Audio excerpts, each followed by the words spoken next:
आजोळ म्हटलं की आपलं दुसरं माहेरच असतं. मामाचं गाव आणि अशा ह्या बऱ्याच लहानपणीच्या आठवणी ज्या की आपल्या मनात कायम रुजलेल्या असतात. माहेरी जेवढं आपल्याला प्रेम भेटतं तेवढे आपले हट्ट आजोळीसुद्धा पूर्ण केले जातात. आजीची माया, मामाचं प्रेम आणि आजोबांबरोबर घातलेला धिंगाणा हा आपल्या नेहमी लक्षात राहून जातो. लग्नानंतर एका मुलीचं आयुष्य खूप बदलतं.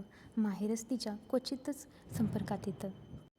प्रत्येक उन्हाळी सुट्टीला आणि दिवाळी सुट्टीला येणारी मी लग्नानंतर आज 4 दिवस का होईना पण आजोळी आलते. इथं असं काहीच बदललेलं नाही आहे. जसं मी सोडून गेलते तसंच आहे. इथली माणसं, इथल्या माणसांचे स्वभाव आणि सगळं काही तसंच.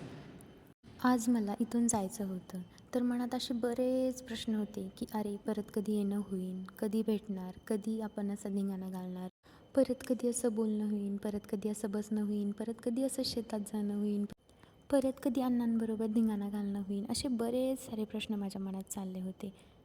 पण 4 दिवस का होईना पण मी माझं बालपण जगले हे मला खूप भारी वाटत होतं. हा इथला सगळ्या आठवणींचा साठा घेऊन मी माझा परतीचा प्रवास आज सुरू केला.